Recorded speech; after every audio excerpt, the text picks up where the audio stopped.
The room was so quiet I could hear the rain hitting the windows. Grandpa sat in his wheelchair at the head of the table, pale and weak, but his eyes were sharper than I had seen in months. My father stood beside Lydia, the girl they had brought home to replace me. Vanessa smiled like she had already won. Then Grandpa opened the black folder in his lap. "This is my final will," he said. My father leaned forward. Lydia held her breath. Caleb smirked at me from across the room. Grandpa looked at me first, then he looked at Lydia. And when he read the first name, the entire room went silent because the person they tried to erase was the only one Grandpa had chosen. I was grinding Grandpa's pills into honey when the mansion doors opened like thunder. A laugh floated from the grand hall. Then my father's voice cut through the kitchen. "Ethan." I wiped my hands. "Grandpa needs his medicine first." Grandpa Arthur sat by the window in his wheelchair, his blanket over his knees. "Go," he murmured. "You heard him." "I heard the way he said your name. That tone never means anything good." Grandpa's tired eyes sharpened. "Then listen better than he speaks." I stepped into the hall still smelling of medicine and honey. My father stood beneath the chandelier with Vanessa at his side. Caleb leaned against the staircase smiling like he knew the ending before I entered. Between them stood a girl in a cream coat. She was beautiful in a polished way, like someone had chosen her hair, her dress, even the soft sadness in her eyes. She looked at me once, then looked away. My father frowned. "Were you hiding?" "I was taking care of Grandpa." Vanessa smiled. "Of course, always helpful, Ethan." Caleb whispered. "Servant habits die hard." I glared at him. "Say that louder." My father snapped. "Enough." The guests turned toward us. Aunt Martha lifted her glass halfway, pretending shock. My father placed one hand on the girl's shoulder. "Everyone, tonight our family corrects an old wrong. This is Lydia Cross, a lost granddaughter of the Vale bloodline." Whispers rushed across the marble. "Granddaughter? Arthur had another branch?" "She has the look." I stared at Vanessa. Her smile was too ready, too calm. She had not discovered a miracle. She had arranged one. My father continued. "Lydia belongs here. From tonight on, she will be treated as family." I swallowed. Grandpa never mentioned her. Caleb leaned close. "Start packing." Real blood came home. My hands tightened. "You know nothing about blood." My father stepped toward me. "Do not embarrass me." I laughed once. "I embarrass you?" His jaw moved. "This is not about you." Vanessa touched Lydia's arm. "Ethan, I know this is difficult. You have been comfortable here." "Comfortable?" I looked around the hall I had cleaned medicine bottles in, waded through fevers in, slept outside Grandpa's door in. "Is that what you call it?" She kept smiling. Legacy can be confusing when people forget their place. I looked at Lydia. "And what is her place?" Vanessa answered before Lydia could breathe. "Beside Arthur, beside this family, beside the future of Vale Holdings." The room fell quiet. I said, "You mean in my place?" My father's voice hardened. "You were never promised a place." That hurt more than Caleb's whisper. Before I could answer, wheels creaked behind me. Grandpa rolled into the hall, his hands shaking on the rims. I rushed back. "You should not be moving alone." "I wanted to meet the miracle," he said. Vanessa's smile tightened. "Arthur, Lydia is overwhelmed." Grandpa ignored her. His eyes stayed on the girl. "So you are my blood?" Lydia opened her mouth. Vanessa's fingers pressed her elbow. Lydia whispered, "I was told I am." The hall went still. Grandpa's mouth curved faintly. "An honest answer." My father cleared his throat. "Father, the papers are clear." "Papers are often clearer than people," Grandpa said. Caleb muttered, "Here we go." Grandpa looked at him. "Caleb, shut up." Vanessa raised her glass. "To Lydia, welcome home." Glasses lifted. I did not lift mine. Lydia stared at the floor, then Vanessa turned toward the staircase. "Tomorrow, dear, we will move your things into the east wing." My chest locked. "No." My father glared. "What did you say?" "That room is mine." It was my mother's.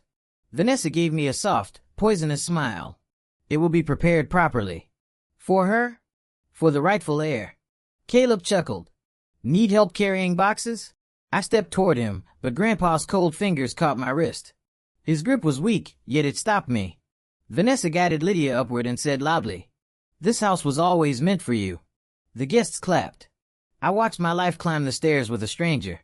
Grandpa pulled me closer. "Do not react yet," he whispered. Why? His eyes stayed on Vanessa. Let them show us everything first. After Mother died, Grandpa became the voice that told me where to stand. Hold your back straight, Ethan, he would say, tapping his cane against the marble. A veil does not bow to money. He serves people before he leads them. I was 9 then, small enough to believe every lesson could save me. My father never joined us. When Grandpa taught me how to read balance sheets, Father passed a steady door and said, "Do not fill the boy's head." Grandpa looked over his glasses. Someone should. Father's eyes moved to me like I was an unpaid bill. He has school? And a future, Grandpa said. Father laughed once. With whose permission? I remembered that laugh better than any birthday song. Years later, Vanessa entered the mansion wearing white pearls and a soft smile. She touched my shoulder during the wedding dinner and said, "I hope we can be close." I wanted to believe her. Then Caleb was born. Suddenly, every room changed. My drawings disappeared from the fridge. My seat beside Father went to Caleb. My mother's portrait moved from the main hall to the east wing. When I asked why, Vanessa kissed Caleb's forehead and said, "Some memories make Richard sad." I asked Father, "Do I make you sad, too?" He did not answer. Grandpa did. "No child should beg to be looked at," he said that night, placing Mother's photo on my desk. "So stop begging. Grow." I did grow. I grew into the boy who knew Grandpa's medicine hours better than his doctors. I grew into the son who waited outside Father's office holding school awards he never asked to see. I grew into the man who canceled college trips because Grandpa's breathing was bad. Clara saw more than anyone. One evening, she found me sleeping in a chair outside Grandpa's room. "Ethan," she whispered, shaking my shoulder. "When did you last eat?" "I am fine." "You say that like it is a password. It usually works." "Not with me." I rubbed my eyes. He had chest pain at 2 o'clock, then coughing at 4 o'clock. I wanted to stay close. Clara sat beside me. "You cannot keep trading your life for everyone else's comfort. He is not everyone." "No, but Richard is." I looked away. She lowered her voice. "You still wait for him to notice?" "I do not." "Ethan." I hated how gently she said my name. I stared at the floor. Sometimes I think if I do enough, he will look at me like Grandpa does. And if he never does? The question hurt because I had no defense. I whispered, "Then I do not know where I belong." Clara's eyes softened. "You belong where love is given, not where approval is rented." Before I could answer, Grandpa called from inside. "If you two are done discussing my favorite grandson, bring me water." I rushed in. "You heard us?" "I am old, not deaf." Clara smiled. "He needs sleep, Mr. Vale." Grandpa looked at me. "He needs a father." The room went quiet. I poured his water with shaking hands. That was the truth I carried like a stone. I did not want the company first. I did not want the mansion first. I wanted Father to say, "You stayed. I saw you. I am proud." He never did. The morning after Lydia arrived, Father found me in the east wing folding my shirts into a box. "Good," he said. "You already started." I turned. "Started what?" "Moving." My hands froze. "This is my room." It was convenient while Father needed you nearby. "Convenient?" Vanessa appeared behind him. "Lydia needs space to settle. Do not make this ugly." I looked at Father. This was Mother's room. His face stayed cold. "Your mother is gone." The words hit harder than shouting. I opened my drawer to take her silver-framed photo. My breath stopped. The drawer was empty. I searched under shirts, papers, even the loose wooden panel where I kept her letters. Nothing. Father sighed. "Do not be dramatic." I looked at him, and for the first time, my voice came out hollow. "Where is my mother?" Vanessa smiled. "Maybe someone put the past away." I found my mother's photo before breakfast. It was on the floor outside my door, face down, the silver frame scratched. I picked it up again. "Sorry, Mom," I whispered. Then I heard laughter from the dining room. I walked in and stopped. Lydia sat beside Grandpa, my chair, my place. She wore a pale dress, her hands folded neatly near Grandpa's tea. Vanessa stood behind her like an artist admiring a finished painting. Father read his newspaper. Caleb leaned back, smirking. "Good morning," Vanessa said. "You are late." I was looking for something. Caleb's eyes dropped to the photo in my hand. "Found your little shrine?" "Enough," Grandpa said. Caleb looked away. I moved toward the empty chair on Grandpa's other side, then froze. On Lydia's wrist was my mother's pearl bracelet. My fingers tightened around the photo. "Take it off," I said. Lydia looked down. "I did not know." Vanessa cut in. "Ethan, do not start. That bracelet belonged to my mother." Father lowered the paper. "It belongs to the family. It belonged to her." Vanessa smiled softly. "Dead women do not need jewelry. Living heirs do?" Something inside me cracked so loudly I almost heard it. Grandpa's spoon stopped against his saucer. I stared at Vanessa. "Say her name." "What?" "My mother had a name." Vanessa's smile thinned. "Evelyn is gone. And you were still stealing from her?" Father stood. "Apologize." "To who?" "The woman wearing my mother's bracelet or the woman using her?" Lydia's hand shook. She reached for the clasp, but Vanessa caught her wrist. "Leave it," Vanessa said. Grandpa looked at Lydia. "Do you know why I gave Evelyn those pearls?" Lydia swallowed. "No, sir." "Interesting." After breakfast, Vanessa paraded Lydia through the mansion. I followed only because Grandpa asked me to bring his medical file. In the library, 2 board members waited. Father placed Lydia in front of them like proof. "This is Lydia Cross," he said. "The future face of the Vale family." Mr. Gaines glanced at me. "And Ethan?" Caleb laughed. "Ethan was never officially promised anything." My face burned. Father said nothing. Vanessa added, "Ethan has been helpful during Arthur's illness." "Helpful?" I tasted the word like rust. Lydia looked at me. "Perhaps Ethan could explain the foundation work to me." Vanessa touched her shoulder. "That will not be necessary." I asked, "Why not?" "Afraid I know more history than your heir?" Father's voice hardened. "Tonight, we will have a formal family dinner. Lydia will be accepted properly. You will behave." "I always behave," I said. "That is why you all confuse silence with permission." At dinner, Lydia performed beautifully. She poured Grandpa's water before I could move. She asked about his pain. She called him sir in a voice soft enough to win sympathy.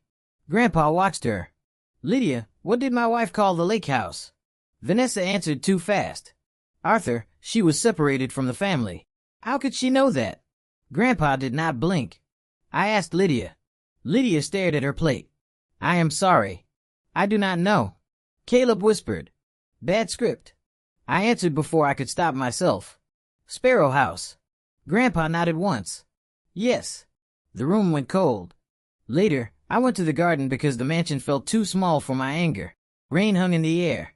Near the dead rose beds, I heard crying. Lydia sat on the stone bench covering her face. I should have left. Instead, I said, "Future faces of families usually cry indoors."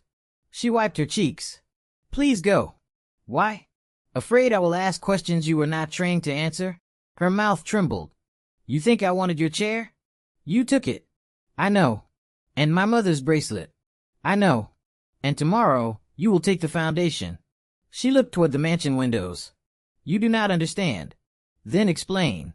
She stood, shaking. "I cannot. Because Vanessa owns your answers." Her eyes filled with fear. The truth flashed there before she hid it.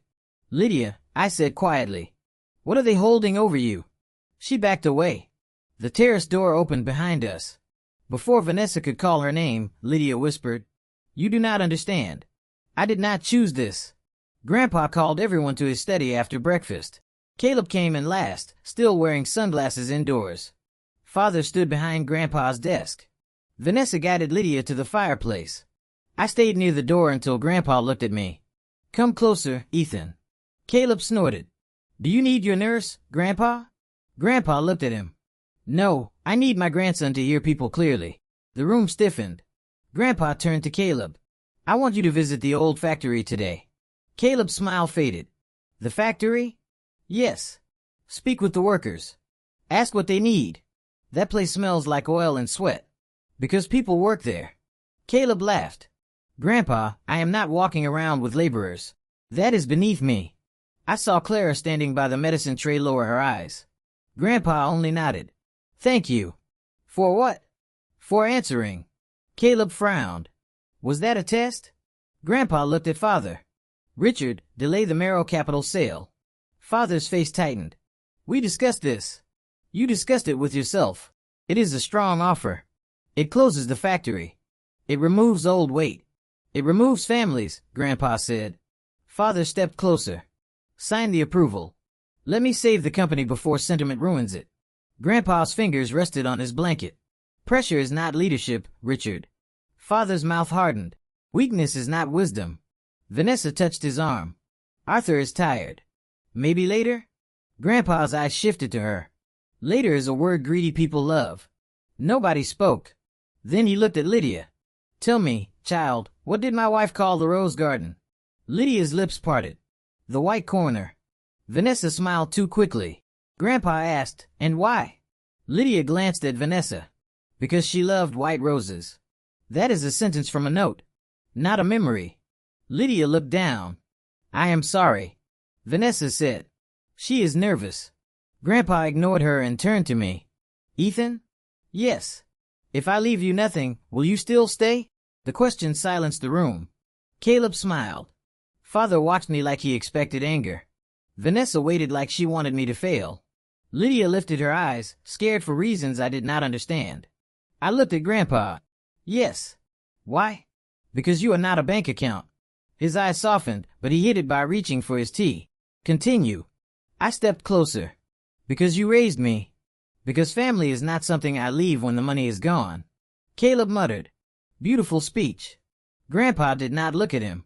Clara, my medicine. Clara handed me the cup instead of him. He trusts your hands more. Later, in the hallway, she caught my sleeve. He has been testing them, she whispered. I noticed. No, Ethan. I mean for weeks. He pretends to sleep when they talk. He lets them think he forgets. He has been writing down names, dates, everything. My chest tightened. Why did he not tell me? Because he wanted your answer to be clean. Before I could reply, my phone buzzed. Noah Reed. I had not seen my childhood friend in almost 2 years, but his message was simple. Outside the old gate. Need to talk. I met him near the factory road. Noah stepped from his truck, hair wet from light rain. You look like rich people are eating you alive, he said. They are trying. Then stop bleeding quietly. I do not know how yet. That is why I came back. I told him about Lydia, Vanessa, the fake family story, and Grandpa's questions. Noah listened, then pulled out his phone. Give me your full name. Lydia Cross, he typed. Anything else? She once acted like Vanessa controlled her. People like Vanessa always leave paper trails. By evening, Noah sent me one screenshot. Lydia Cross had worked 3 months earlier at an event agency connected to Vanessa's private assistant. My hands went cold. I stared at it until the letters blurred. Then, another message appeared. Ethan, Lydia's real surname is not Cross. Noah called at midnight. Her name is Lydia Moore, he said. I sat up in the west guest room. Moore? Not Cross. 24, former event assistant, no veil connection, but she has a younger brother, Aaron, 17, heart condition, huge hospital debt. My hand tightened around the phone. Vanessa paid it? Her private assistant did. 3 transfers. And then Lydia quit her job. I looked toward the hallway. Send me everything. Ethan, be careful. Desperate people do ugly things, but rich people make them uglier. After he hung up, I waited near the east wing until Lydia left my old room. She froze when she saw me. Ethan. Lydia Moore. Her face went white. Where did you hear that? From someone who does not get paid by Vanessa. She looked down the corridor. Please lower your voice. Why? Afraid the family will learn their lost heiress is rented? Her eyes filled. I deserve that. No, you deserve worse. I know. That stopped me more than denial would have. I stepped closer. Tell me about Aaron. She covered her mouth, then whispered, do not use his name like a weapon. Vanessa already did. Her shoulders shook. He needs surgery. I tried everything. Loans, extra shifts, selling our apartment. Then Vanessa came. She offered money? She offered survival. And all you had to do was steal my life. I was told you were cruel, she said quickly. She said you controlled Arthur, threatened staff, and wanted the company for yourself. I laughed without warmth. And you believed her? I wanted to. It made it easier. Easier to sit beside him? Easier to wear my mother's bracelet? Tears slid down her face. I did not know about the bracelet. When I found out, I wanted to take it off. But you still played the part. Yes. The word came out broken, honest, and useless. What documents does Vanessa have? I asked. Lydia wiped her cheeks. Fake DNA results, old letters, a family tree, a statement saying Arthur knew about me years ago. Grandpa never signed that. She says he will. And if he refuses, Richard will say he is confused. My stomach turned cold. My father knows. She looked away. Of course he knew. I leaned against the wall because anger had made my knees weak. Why tell me now? Because I watched you with him. With Grandpa? She nodded. You warmed his tea before he asked. You counted his pills twice. You stayed outside his door after midnight. Vanessa said you were a monster, but monsters do not hold old men's hands when nobody is watching. I looked away first. I hated that her words touched the place my father had starved. You should confess, I said. I cannot. You can. No. Her voice cracked. If I do, Vanessa stops Aaron's treatment. The hospital will move him back to the public list. He may not survive the wait. So I stay silent while you replace me? I'm begging you to wait. For what? Until Grandpa dies. She flinched. Do not say that. That is what they are waiting for. I know. The hallway felt colder.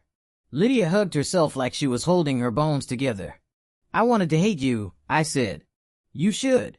That would be easier. I know. Stop saying you know. She nodded. I am sorry. I looked at her and saw the lie, but also the leash around it. She had hurt me. She had also been hunted by the same people who raised me like a servant. Betrayal was supposed to be simple. This was not. I will speak to Grandpa, I said. Panic broke across her face. Please, Ethan. He can help Aaron. You do not understand Vanessa. She has lawyers ready. She will say I am unstable. She will say you forced me. Then give me proof. Lydia stared at me. You have proof, don't you? Her hand moved to her coat pocket. Slowly, she pulled out a small recorder. My insurance, she whispered. I took it. What is on this? One conversation. I pressed play. Static hissed. Then Vanessa's voice filled the dark hall. Do not grow a conscience now. Once Arthur dies, Ethan disappears from the will forever. Then my father's voice answered, low and tired. Make sure Lydia keeps quiet. Vanessa laughed. Her brother will keep her quiet. People obey when love is placed on a table and priced high. My breath stopped. Lydia whispered, now you know why I am afraid. The announcement came before lunch. Vanessa stood in the hall with father beside her and Lydia slightly behind them. Arthur has decided to revise the will, Vanessa said. I looked at Grandpa's closed study door. He decided that? Father's eyes were flat. He understands Lydia's place now. Lydia stared at the floor. Caleb grinned. Main heir, right? Say it properly. Vanessa smiled. Yes, Lydia will be prepared as the primary heir. I stepped toward father. Grandpa told you this himself? Do not challenge me. I am challenging the lie. His jaw hardened. Leave quietly, Ethan, before your behavior damages the family name. I laughed once. The family name survived fraud, greed, and your cowardice. I doubt my questions will kill it. Vanessa inhaled sharply. Caleb's smile vanished. Father grabbed my arm. You are done here. I pulled free. No, I am done begging you to see me. That afternoon, Caleb found his chance. Mrs. Bell called me to the library, her face pale. Father, Vanessa, Aunt Martha, Caleb, and Lydia were already there. A brown file lay open on the desk. Father pointed at it. Explain. I saw old company sale papers inside. I have never touched those. Caleb folded his arms. Strange. I found them in your room. My room? You mean the guest room you all threw me into? Vanessa said softly. Ethan. Anger makes people desperate. I looked at Lydia. Her hand shook. Tell them, I said. Her lips parted. Vanessa's fingers closed around her wrist. Lydia? Fear sealed Lydia's mouth. Father stepped closer.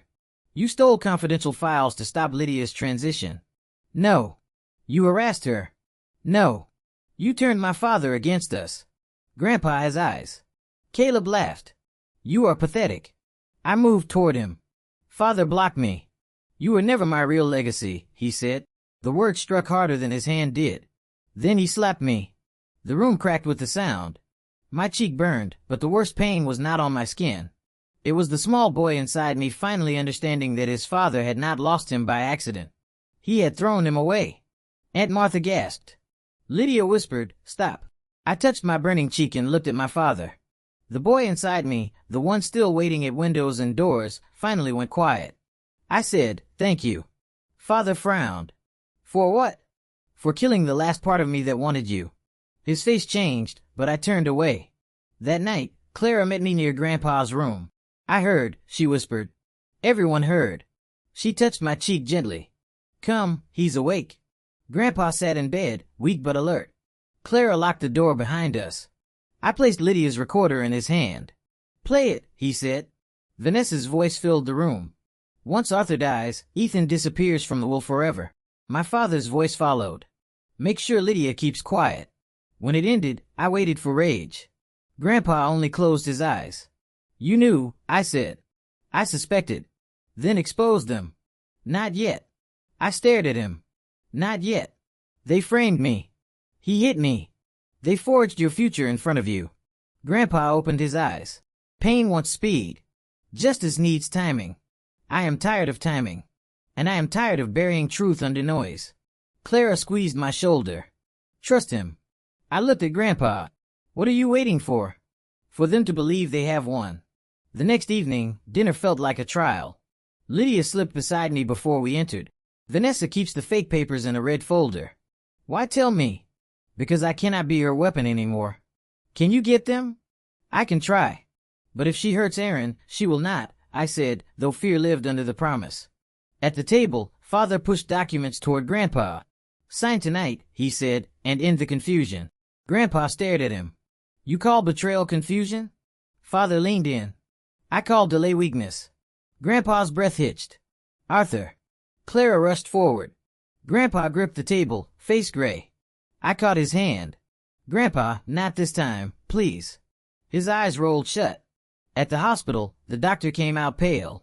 "He is alive," she said, "but he may not survive the night." The hospital corridor smelled of bleach and fear. Father stood near the window, phone pressed to his ear. "Yes, prepare an emergency estate review tonight if possible." I looked up. "Grandpa is fighting to breathe and you are calling lawyers?" He covered the phone. "I am protecting the family." Caleb laughed from the vending machine. "From him, you mean?" Vanessa touched Lydia's shoulder in front of the nurses. "Poor dear, this is all so stressful for you." Lydia nodded, but her eyes kept finding me. When the nurse walked away, Vanessa's fingers tightened on Lydia's arm. I was close enough to hear. "One wrong word," Vanessa whispered, "and Aaron's hospital account dries up before sunrise." Lydia's face went white. "Please. Smile, sweetheart." I stepped toward them. "Let him go." Vanessa released Lydia and smiled. "Still playing hero?" "No, I am done playing." Caleb clapped slowly. "Beautiful. Tomorrow the mansion gets cleaned of useless people." I looked at him. "Careful, sometimes garbage talks before it is thrown out." He lunged, but Father snapped, "Not here." A nurse opened Grandpa's door. "Only one visitor." He asked for Ethan. Father's face tightened. "I am his son." The nurse held the chart. "He asked for Ethan." I walked past him before they could answer. Grandpa looked smaller in the bed, wired to machines, his hand pale against the blanket. I sat beside him and held it. "I am sorry," I whispered. "I should have stopped him earlier." His eyes stayed closed. "I should have protected you." His fingers moved weakly. I leaned closer. "Grandpa?" His eyes opened a little. "Strength is not loud, Ethan." My throat burned. "Then why does silence feel so weak?" "Because you used it to survive people who deserved your voice." "I failed you." "No." He breathed slowly. "You stayed human in a house that rewarded wolves." Tears blurred the room. I wanted him to choose me. Even after everything. Richard is blind where love requires work. He slapped me. I know. I still wanted him to apologize. That is not weakness. That is grief. I lowered my head over his hand. "I miss Mom." His thumb brushed my knuckle. Evelyn would have been proud. That broke me worse than the slap. Clara entered quietly. "Arthur, you need rest." Grandpa turned his eyes to her. "Call Harlan." "Now?" "Now." I wiped my face. "Your lawyer?" Grandpa looked at me. "The truth needs a witness." Clara made the call. Outside, voices rose again. Father said, "If he dies tonight, we need control before morning." Vanessa answered, Lydia is ready. Caleb laughed. And Ethan is finished. I looked at Grandpa. His eyes were closed, but his mouth tightened. You hear them? I asked. I always heard them. Then why wait? Because tomorrow they will speak louder than any proof. An hour later, Mr. Harlan Pierce entered in a dark coat carrying a sealed black folder. Father followed him in. What is this? Grandpa's eyes closed halfway. His breathing became shallow. I understood. He was acting weak again.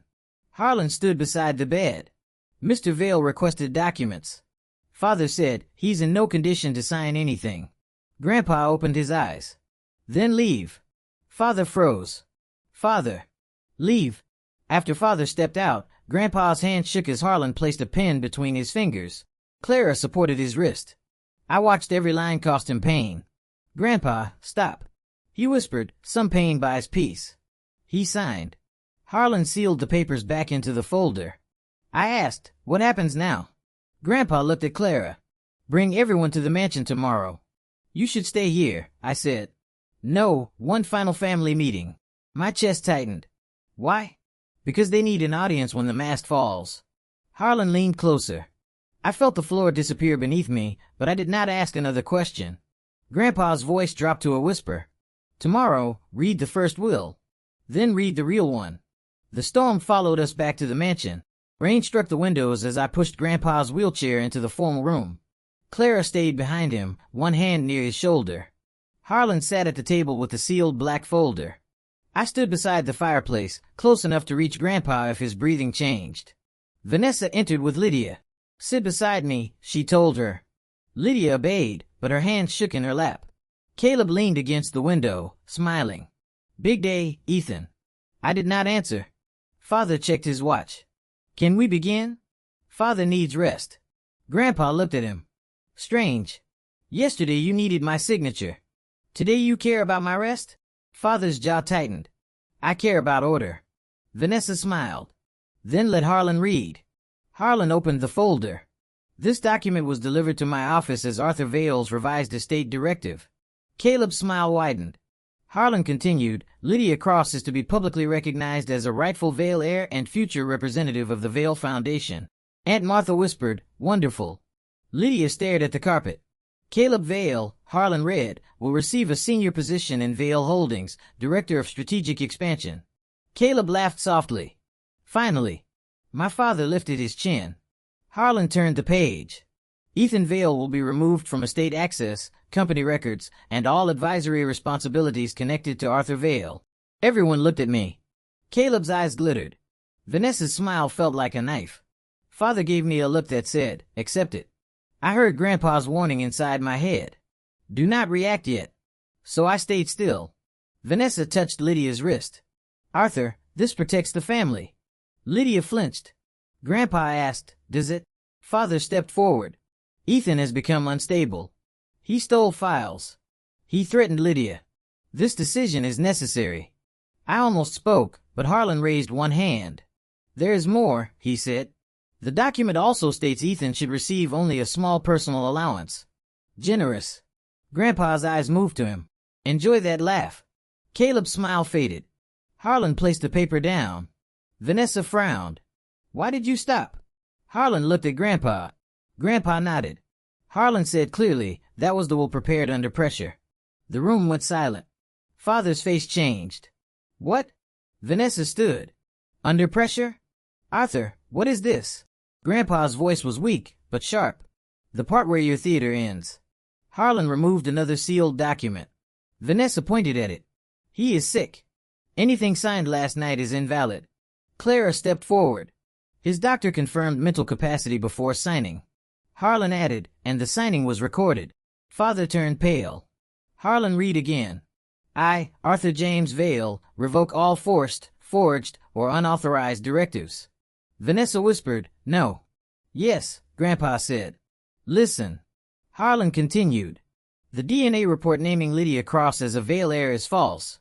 Payment records show Vanessa Vale's assistant transferred money to Lydia Moore through medical accounts linked to Aaron Moore. Lydia broke. I am sorry. Vanessa hissed, be quiet. Grandpa said, let her speak. Lydia stood, trembling. My name is Lydia Moore. Vanessa paid me to pretend. My brother is sick. I was scared. Caleb shouted, Mom. Vanessa snapped, shut up. Harlan read, because Lydia confessed and provided evidence before final execution, Aaron Moore's treatment will be covered directly by the Arthur Vale Medical Trust. Lydia Moore receives no inheritance. Lydia covered her mouth. Thank you. Grandpa looked at her. Thank me by never selling your truth again. She nodded, crying. Harlan turned another page. Caleb Vale loses all promised executive authority due to his role in planting company files in Ethan Vale's room. Caleb's mouth opened. That was not what Grandpa interrupted. You copied marked papers from your father's office. Caleb looked at Father. Father looked away. Harlan continued. Richard Vale is removed from controlling decisions pending review of his attempt to sell company assets, including the old factory and Evelyn Vale Foundation office to Merrow Capital. I looked at Father. You were selling Mom's foundation? He swallowed. It was business. It was her life's work. He had no answer. Vanessa suddenly shouted, Enough. This family needed strength. Arthur was weak. Richard was weak. Caleb needed a future. Grandpa said, You tried to buy one with a sick boy's life. Her face twisted. I protected my son. No, Grandpa said. You poisoned him. Harlan lowered the document, then looked at me. My chest tightened. To Ethan Vale, he read, My grandson by blood and my son in every way that mattered. I leave controlling authority over the Vale estate, the Vale Foundation, and primary voting shares of Vale Holdings. The room disappeared around me. Harlan's voice softened. Not because he is perfect, because he stayed when nothing was promised. He served when no one praised him. He protected dignity while others waited for death. I looked at Grandpa. My eyes burned. Vanessa screamed, You cannot give him everything. Grandpa answered, I just did. Caleb stepped back like the floor had vanished. Father stood pale and empty. Grandpa turned his wheelchair slightly toward Father. No one moved. Even the storm outside sounded quieter beyond the glass. You lost your son long before you lost my money. Vanessa's scream did not echo. The storm swallowed it. This is her fault, she snapped, pointing at Lydia.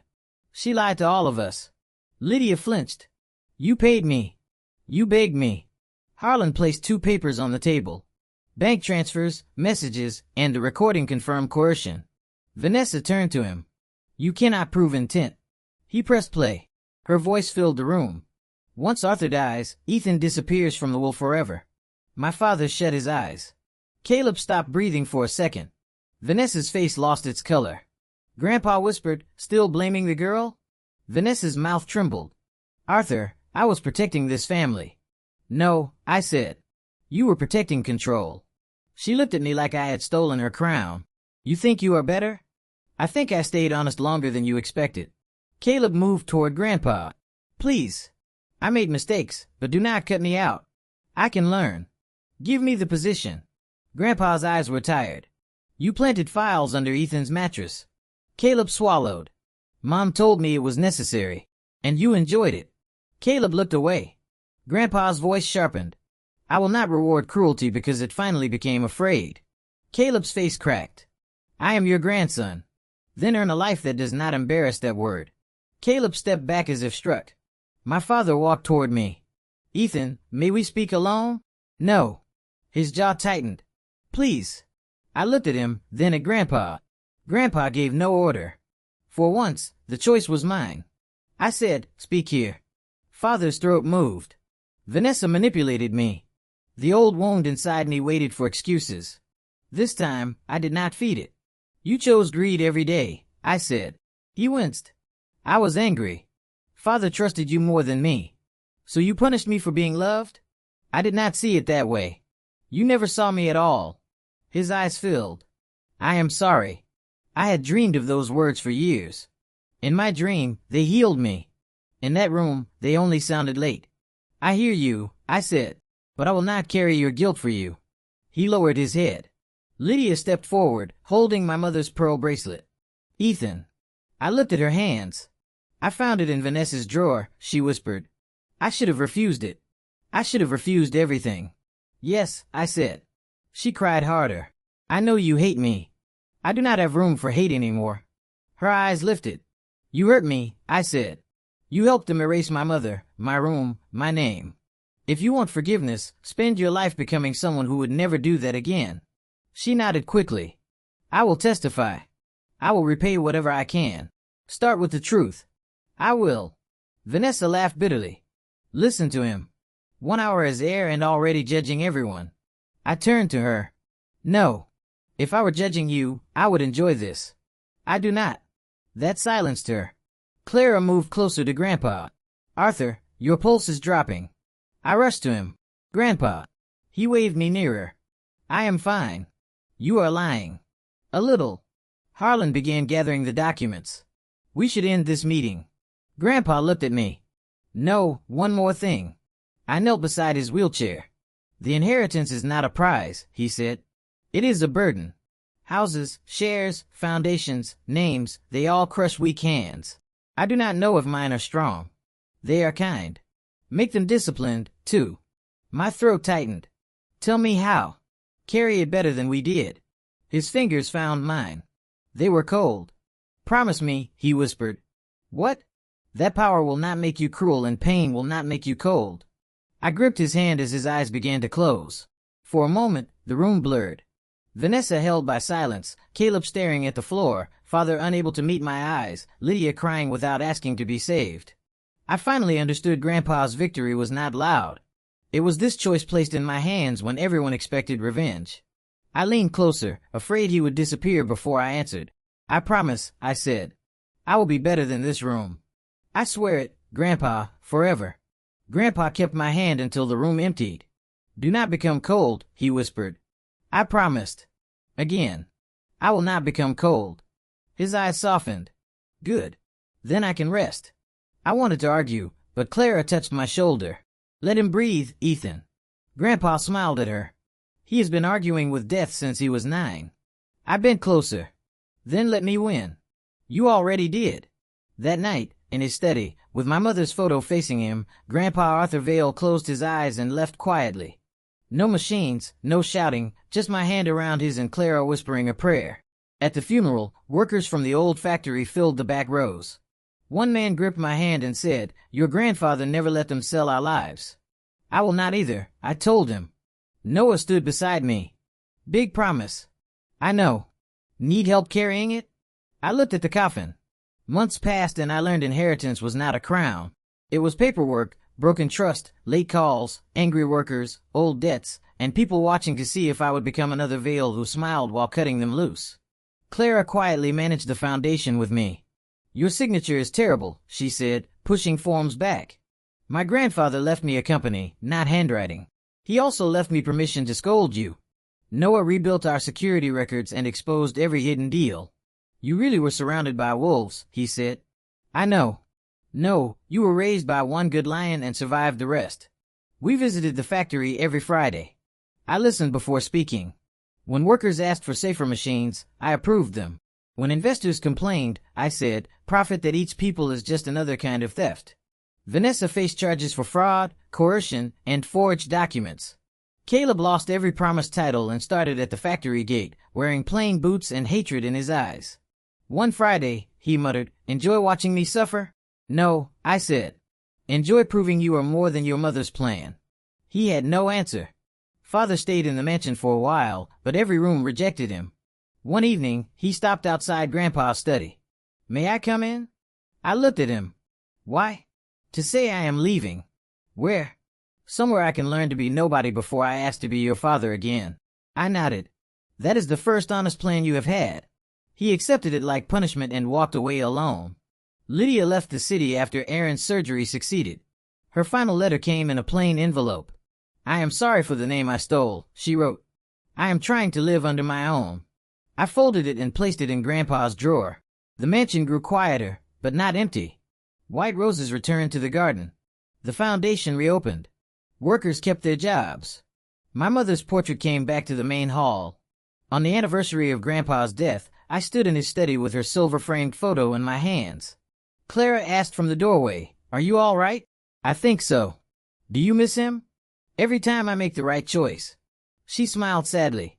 Then keep disappointing the wrong people. I placed my mother's photo on Grandpa's desk beside his pen. I finally understood. They tried to replace me because they thought worth came from blood, beauty, papers, and power. Grandpa knew better. Blood did not make me the heir, loyalty did. They brought home a fake heiress to erase me, but Grandpa Oswald did more than give me the house. It gave me back my name.